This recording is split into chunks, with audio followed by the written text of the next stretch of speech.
Hey everybody, hey traders, Chris Pulver here. Welcome back to another segment with the Eightcap Earnings Masterclass. We just had some big news this week. We have 200 plus companies reporting earnings, and two big ones are Netflix and Tesla. Send a video out highlighting all this information. So here we are. Netflix comes out. We're back on top with a big price reaction.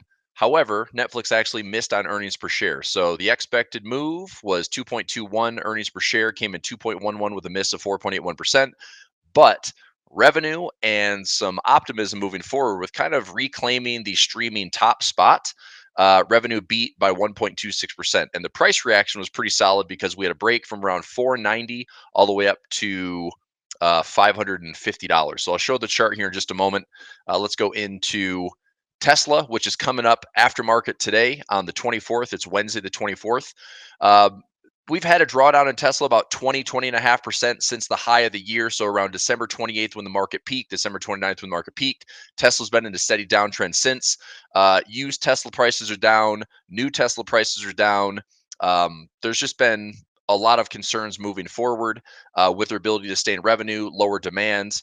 And anyway, we'll see. We're sitting here around $210 on Tesla. The EPS estimate's 73 cents, and the revenue estimate's 25.64 billion. So let me go to the charts here and take a look at each one. Let's go to Netflix first. Netflix, here's the trade. So I wanted to explain what I did on Netflix, and I did it a couple different ways. So I have two trades running on Netflix. One was just simply looking for a breakout one way or the other, and you can see that the breakout exceeded my expectations to the upside. So in my trading room, this is what I ended up doing here on Netflix. Here was it's essentially two debit spreads, which I'm just trading options for this. I went ahead and I bought the 515 long call, and I bought the 460 long put. So I was kind of bracketing, trying to make a little bit inexpensive, and I also sold some legs on top of that. So I paid 1095, which for me for one contract that's around $1,100, but closed it out today for 1905. I do want to show what that's trading for right now. Let me go into my broker platform here. Let's see if I go into trade, build the trade back out.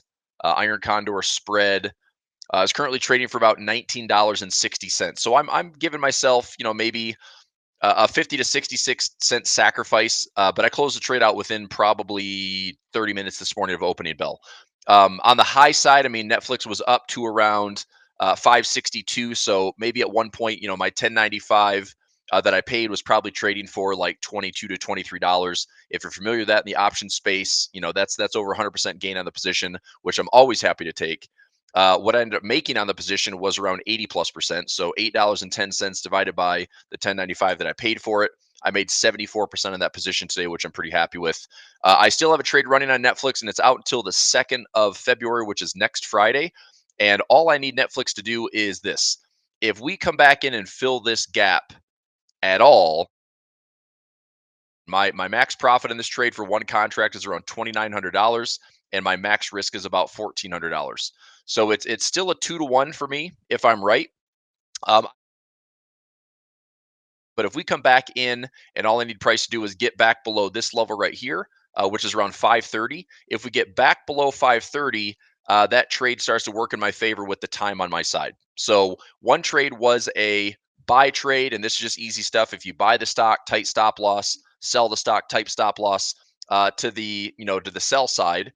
There's obviously a gap, and sometimes it depends if you're trading CFDs or futures. But if you're trading this stock, the gap higher kind of stings on one side. But at the same time, if you bought it, that's what we're looking for, is just to be, long the stock or short the stock and see price move. That's why I take both sides of it. I know that I'm going to lose on one of them, but if the market does what it should do on average or beyond what it should do on average, so Netflix has been good.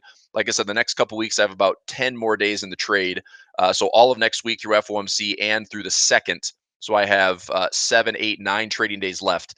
If this starts to get faded at all back down below 530, out of my option trade as well, where I'm actually selling and collecting that premium.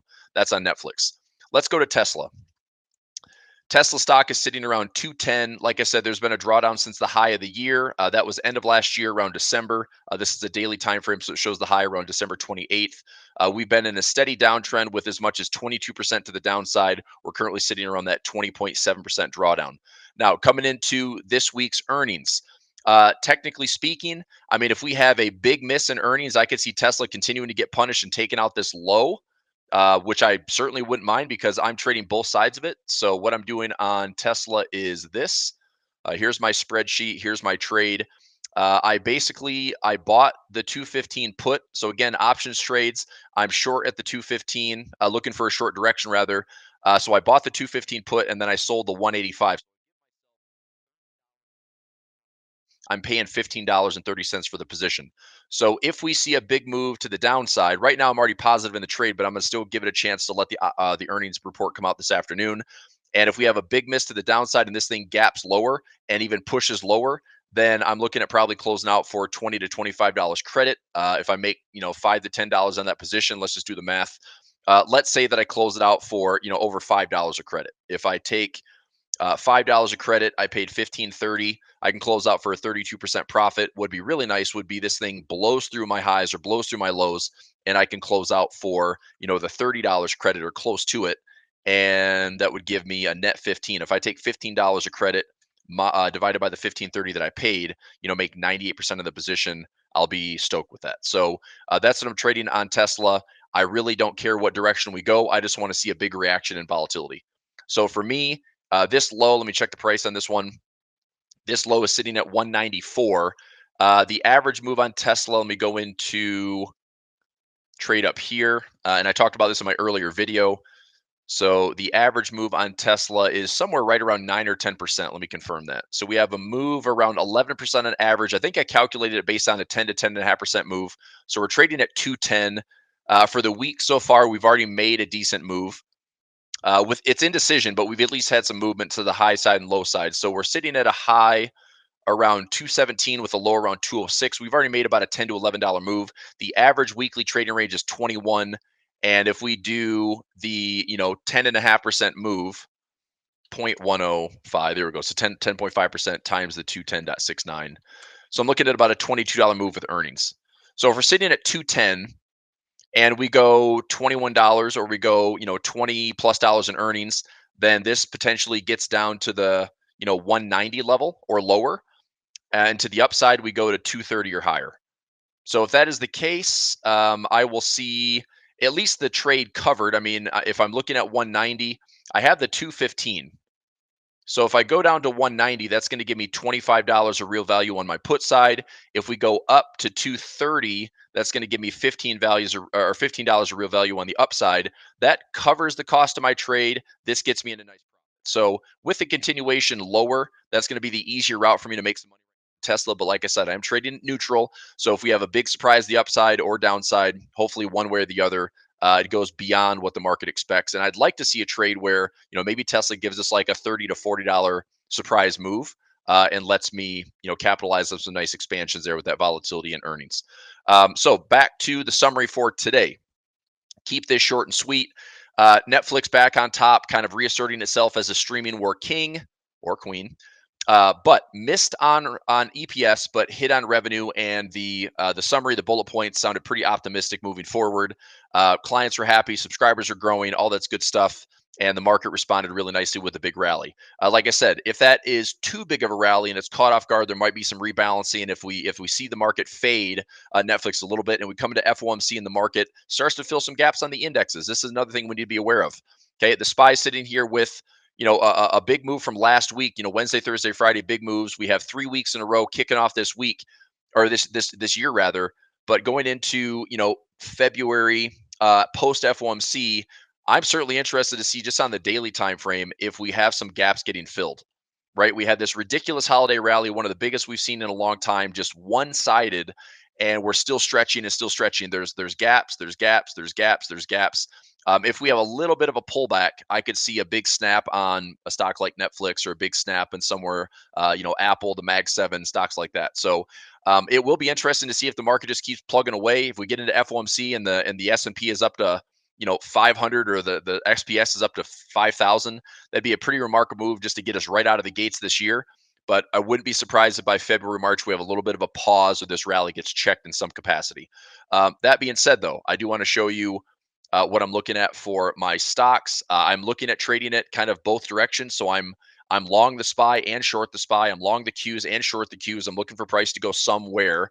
And here's my broker platform. One of my broker platforms to take a look at the positions. And to the upside, let's get this out of the way here. To the upside, if I go into the SPY, right now I'm around break even, like minus $15 on the trade. The Qs, I'm up about $8 on Tesla. I was positive on it today before earnings. I'm up about $50 on Tesla, and Netflix. I still have my trade running. I'm going to let that go a little bit further. My max loss in this trade is 1,400. But if I start to get price back below 530, like I said, I'm going to start seeing some profit where I could possibly close this for 500. Max profit is we come back to 485 or anywhere close to 485. I'll be closing this thing out for like $2,900 profit. But watching for the next 24 to 48 hours, it's all about Tesla. If we have a big move up or down, there's my 215 by 215. I'm looking at a blowout move. If we get below 185, that's ideal for me. Is to see this downtrend continue with another push to the downside lower, and then to the upside. If we have a big surprise, if we have a big blowout move where EPS is well beyond expectations and possibly revenue beyond expectations, but it's going to be tricky because one thing that Tesla has been doing has been slashing prices, and the revenue estimates have just been lower and lower and lower.